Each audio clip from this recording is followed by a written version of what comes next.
Hello, my name is Robert Boreski. Today we're talking with Elena Walker, also known as Galactic Scoundrel, about roller derby. First off, Elena, could you tell me a little bit about yourself and the sport? Absolutely. I started as a kid skating, of course, and I wanted to be a figure skater. So when I first heard about the sport, I was like, I got a little bit of experience. Let's go buy some skates and start skating. So this April will be 2 years that I've been skating. Wow. And what team do you play for? I play for the home team, Elm Street Nightmares. Very cool, very cool. And are you on a travel team? Is this with the university? It's Elm Street Nightmares are the home team, but I'm also a part of the travel team as well. You have your 5 home teams, the Nightmares, and then you've got your Trauma Queens, Muertes Locas, Hickory Street Hooligans, and Main Street Mafia. Wow, that's a lot of teams. It is. How often do you practice? 3 to 4 times a week. Wow, that's a lot.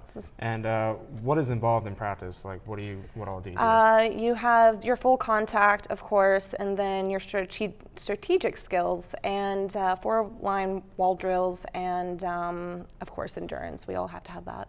Now, how did you hear about the sport?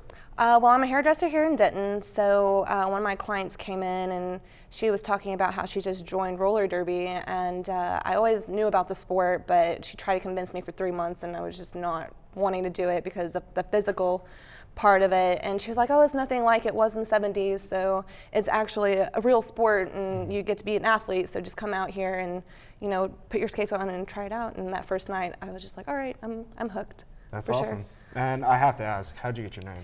Well, Star Wars enthusiast, and nothing was really working when I was making up names or trying to find something, and when I heard Galactic Scoundrel, it just clicked with me, and I was like, oh, that works perfect, so we'll just go with that. That's very interesting. Yeah. What kind of person do you have to be able to play the sport? What kind of body type? Honestly, I think anybody could get into this sport. Of course, I wanted to get fit first, and you know, they were like, you don't need to do that necessarily. With our league, we actually have a fresh meat class that you can take first, and then they just build you on ground on up, and you become on a team, and then you just start skating.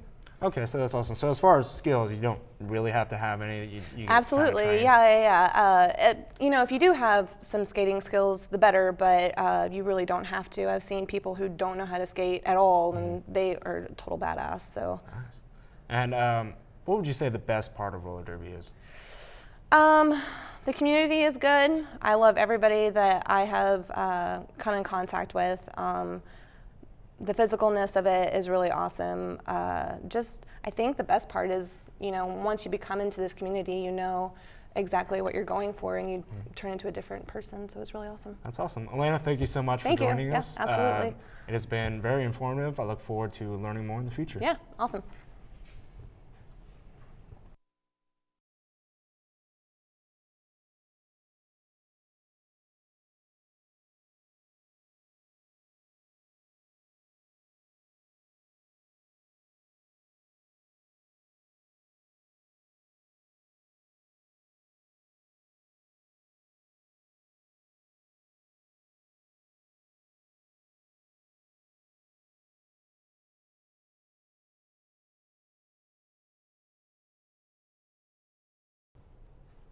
Earlier, Matt had a behind-the-scenes look at how Damon animal-proofs his home.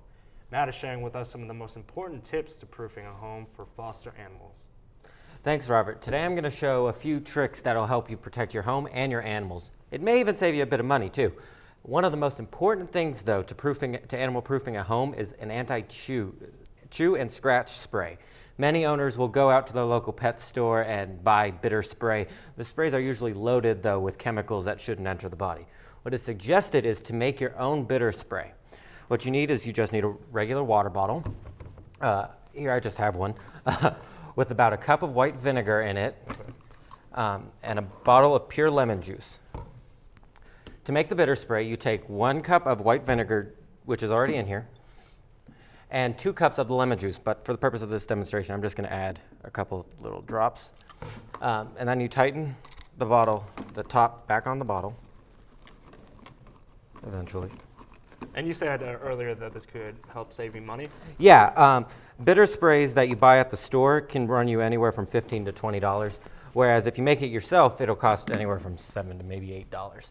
And these will the ones that you make will usually last longer than the ones you buy in the store because they're in much smaller containers then. Okay. And also, are there any variances to the recipe? And if so, what are the differences? Yeah, there are plenty of different variations of the recipe. You can do it with apple cider vinegar, but the main difference is the smell.